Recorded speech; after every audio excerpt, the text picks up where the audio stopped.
couverture depuis ce matin.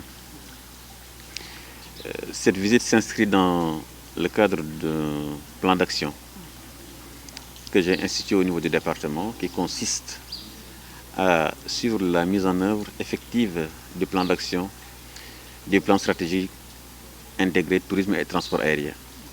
Et vous savez que Saint-Louis fait partie des patrimoines mondiaux de l'UNESCO.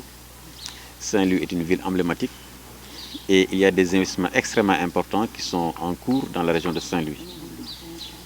Avant de parler de tourisme, vous savez que le gouvernement du Sénégal, sous l'instruction de son Excellence le président Macky Sall, a démarré les travaux de construction de l'aéroport de Saint-Louis. Nous allons faire une visite de chantier demain avec l'entrepreneur et cet aéroport doit être livré au courant 2021, ce qui sera une porte de Saint-Louis sur le monde. Vous savez que Saint-Louis a des attraits touristiques exceptionnels. Vous avez raison, ce matin nous étions au parc de la Langue de Barbarie, au parc des oiseaux, mais également nous avons aussi pu visiter cet endroit exceptionnel, unique, où l'océan et le fleuve se rencontrent. C'est un produit touristique, et je le disais tout à l'heure, que Saint-Louis doit valoriser. Ça nous a permis justement, dans cette rencontre que j'ai eue avec les acteurs du secteur touristique, qui ont beaucoup remercié le gouvernement et les chefs de l'État pour l'appui du crédit hôtelier. Et je félicitais le chef du service régional du tourisme, mais également le gouverneur de Saint-Louis, l'ensemble des services de l'État qui ont accompagné la mise en œuvre du crédit hôtelier ici à Saint-Louis. Pour le dire également que dans le cadre de cette relance, il est important de travailler sur deux piliers. Un, la demande. Il faudra diversifier les produits touristiques, ne pas se contenter seulement sur les produits qu'on a connus pendant 50 ans, mais s'appuyer également sur les nouveaux produits touristiques qui sont déjà à Saint-Louis. Le parc des oiseaux, le parc de Djoudj, le parc de Gumbel. Voilà, cette rencontre entre l'océan et le fleuve. Ce sont des produits touristiques qu'il faut mettre en avant, mais également cibler le marché domestique. Vous savez, pour la première fois dans l'histoire, tous les aéroports du monde étaient fermés. Donc ça doit nous enseigner qu'aujourd'hui, il faut créer des produits touristiques qui sont orientés vers le marché domestique, le marché local, mais ensuite le marché sous-régional. Et je pense que c'est quelque chose qui va beaucoup être fait par les acteurs, mais également saisir cette opportunité, je disais tout à l'heure, qu'offrira l'aéroport de Saint-Louis, pour justement dire que Saint-Louis sera une fenêtre sur le Sénégal, une fenêtre sur la sous-région, mais également une fenêtre sur le monde. Et vous savez que sur 2021, Air Sénégal va ouvrir la ligne Dakar-New York-Washington.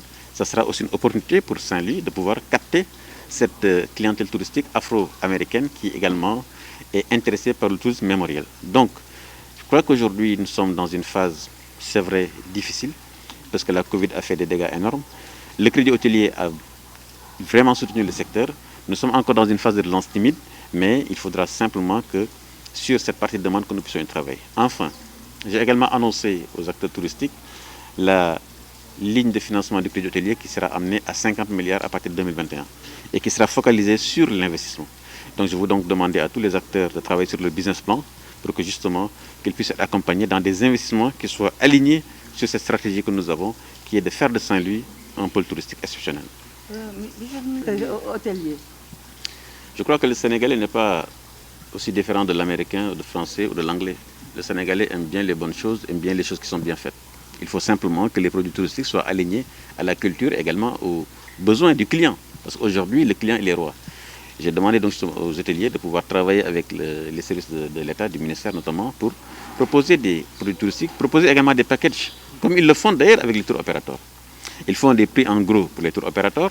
C'est vrai qu'ils donnent une garantie financière, mais il faut également inventer les prix en gros pour le public sénégalais, orienté public sénégalais.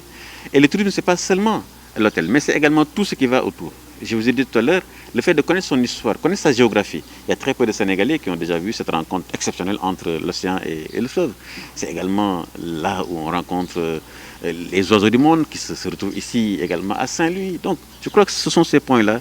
Et là, c'est quelque chose qu'il faut lier à ce que je ferai samedi prochain avec l'Université Gaston Berger sur la formation. Il faut que les guides touristiques nouveaux que nous allons avoir soient des guides touristiques également orientés sur l'histoire, sur la géographie, pour pouvoir vendre des produits écotouristiques. Et je crois que c'est sur ça qu'il faudra s'organiser et sur ça que nous pouvons arriver vraiment à booster le tourisme et en se départissant justement de ce lien qui est un lien quand même qui est difficile. Aujourd'hui, si on ferme les frontières, je ne vois pas comment on peut faire venir des touristes de l'étranger. Donc on a d'autres choix, soit de s'arrêter définitivement ou bien de nous orienter vers de nouveaux marchés. Et ce nouveau marché, c'est le marché domestique.